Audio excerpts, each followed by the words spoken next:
Ralph Goff, welcome to the Cipher Brief's dispatches from Kyiv. It's great to see you.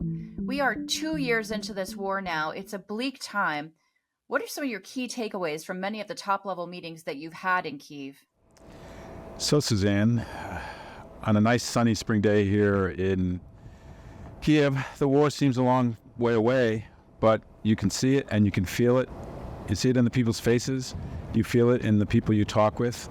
I think this week, talking to our Ukrainian government colleagues, there's a much greater feeling of disappointment in the West, a much greater feeling of disappointment in the United States in particular, more pessimism, but not defeatism.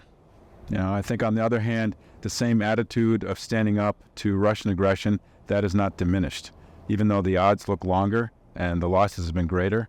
I think the other thing I've noticed this week is that for our interlocutors here, not only they're doubling down in the spirit of continuing war, but they're doubling down in the spirit of letting the rest of the world know what we're in for if they lose here. And I think that's probably the best message that we can take back at the end of our week here is the cost to not just Ukraine with a loss, but the cost to the United States, the cost to Europe. This is truly a conflict not just between two countries, but it's the conflict between two value systems. And it really pains me to think that the value systems that we share with the Ukrainians, for some reason, don't seem to be enough to motivate the kind of support they need. And I hope we can change that when we go back. Were there any big surprises for you during this visit? Not really. Maybe the biggest surprise is, and I don't want to jinx this, but we haven't really had any attacks on the capital here in the last few days, although Kharkiv and Dnipro have been pounded. So, the war is lurking out there over that beautiful horizon there. But, I think I was a little surprised that it's been a little bit quiet here this week.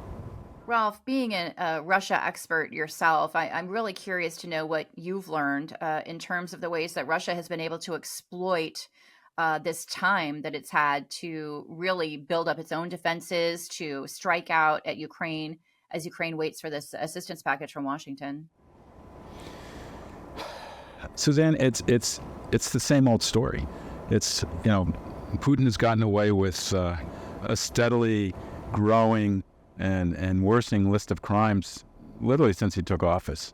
There was a brief period when people thought that maybe he was some sort of dynamic new reformer for, the post-Yeltsin era of Russia. But since that time, it's just been, crime after crime, with the latest being, strikes on the energy power grid sector here, the death of the one legitimate opposition figure, Navalny, in prison.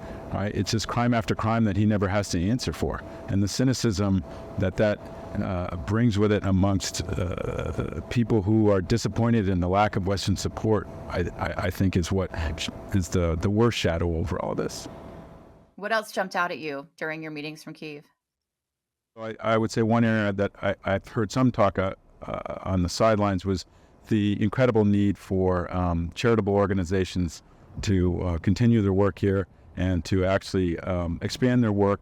But to do so, they're going to need more from the West. They're going to need more support from private citizens. So maybe that's the other message we take when we go back, and that's people we need to give. Former senior CIA officer Ralph Goff, thank you so much for being with the Cipher Brief and for this dispatch from Kyiv.